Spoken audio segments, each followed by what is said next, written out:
সকলকে স্বাগতম। আপনারা দেখছেন দৈনিক প্রথম আদর্শ ডিপিএ নিউজ টেলিভিশন।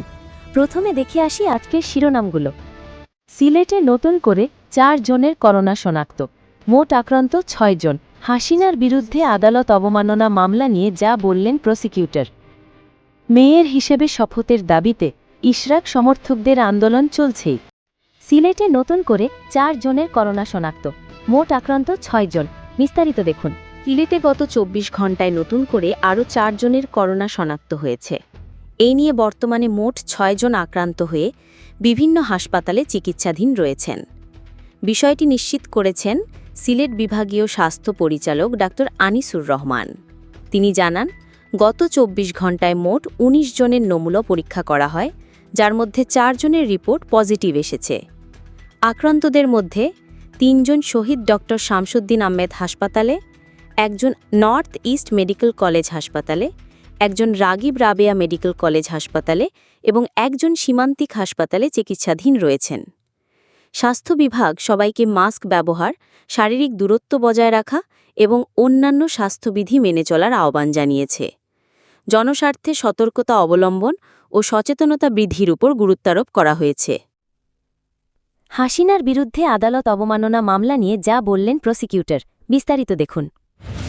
এই মামলার তদন্তকারী কর্মকর্তাকে ও হুমকি স্বরূপ বিভিন্ন কথাবার্তা ওই কথোপকথনে প্রকাশিত হয়। তদন্তকারী কর্মকর্তা এই রেকর্ডটি কালেক্ট করেন এবং যথাযথ কর্তৃপক্ষের কাছ থেকে এটি সঠিক কিনা এর ভেরিফিকেশন রিপোর্ট উনি গ্রহণ করেন। দেখা যায় যে এই দুটি কথোপকথন এই দুজন আসামিরই। অতঃপর প্রসিকিউশন এই রিপোর্টের ভিত্তিতে ট্রাইব্যুনালে আইনের 11(4) ধারায় একটি আদালত অবমাননার প্রসিডিংস ইস্যু করার জন্য আবেদন প্রেরণ করেন। তারই প্রেক্ষিতে ট্রাইব্যুনাল তাদের বিরুদ্ধে পার্সোনাল অ্যাপিয়ারেন্স অর্থাৎ তাদের সশরীরে উপস্থিত হয়ে জবাব দেওয়ার জন্য আদেশ প্রদান করেন। কিন্তু এ দুজন অ্যাকিউজডের কেউই ট্রাইব্যুনালে এসে উপস্থিত হয়ে তাদের পক্ষে কোনো জবাব দেননি। অতঃপর ট্রাইব্যুনাল তাদেরকে হাজির হওয়ার জন্য ফর অল ফেয়ারনেস দুটি বাংলাদেশের বহুল প্রচলিত পত্রিকায় বিজ্ঞপ্তি প্রকাশ করেন। সেই আদেশের প্রেক্ষিতে দুটি জাতীয় পত্রিকায় তাদেরকে ট্রাইব্যুনালে হাজির হয়ে জবাব দেওয়ার জন্য বিজ্ঞপ্তি প্রকাশ হয়।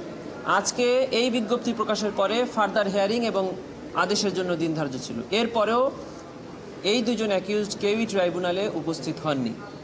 ট্রাইব্যুনালে আজকে এটি আদেশ দিতে পারতেন, আইন সেটি কভার করে, কিন্তু ফর অল ফেয়ারনেস এবং তাদেরকে পুনরায় সুযোগ দেওয়ার জন্য এবং আইনের সঠিক ব্যাখ্যা গ্রহণের জন্য ট্রাইব্যুনাল আজকে একটি আদেশ জারি করেছেন। সেটি হলো ট্রাইব্যুনাল রুলসের 41 বিধি মোতাবেক একজন অ্যামিকাস কিউরি নিয়োগ করেছেন এই মামলায় মতামত গ্রহণের জন্য এবং আদালতকে সহায়তা করার জন্য। সুপ্রিম কোর্টের সিনিয়র অ্যাডভোকেট AY মশিউজ্জামান সাহেবকে, যিনি সুপ্রিম কোর্ট বারের সাবেক সম্পাদক ছিলেন, ট্রাইব্যুনাল স্বপ্রণোদিত হয়ে উনাকে এই মামলায় ট্রাইব্যুনালকে সহায়তা করার জন্য এই আসামিদের পক্ষে এবং ট্রাইব্যুনাল এই আইনের ব্যাখ্যা দেওয়ার জন্য উনাকে অ্যামিকাস কিউরি হিসেবে নিয়োগ করেছেন এবং জুন মাসের 25 তারিখে ফার্দার হিয়ারিং এবং ডিসপোজালের জন্য দিন ধার্য করেছেন। এই ছিল আজকে ট্রাইব্যুনাল। অ্যামিকাস কিউরি নিয়োগ না হলে কি হতো? ট্রাইব্যুনাল আইনে অ্যামিকাস কিউরিটা অ্যাবসোলুটলি ট্রাইব্যুনালের এখতিয়ারাধীন। ওনারা চাইলে যে কোনো আইনি ব্যাখ্যায় আদালতকে সহায়তা করার জন্য যে কোনো ম্যাটারে অ্যামিকাস কিউরি নিয়োগ করতে পারেন। অ্যামিকাস কিউরি শব্দের অর্থ হলো আদালতের বন্ধু। আদালতকে সহায়তা করার জন্য এর আগেও আমরা বড় বড় মামলার ক্ষেত্রে এই আইনের প্রয়োগ আমরা। মেয়র হিসেবে শপথের দাবিতে ইশরাক সমর্থকদের আন্দোলন চলছেই। বিস্তারিত দেখুন।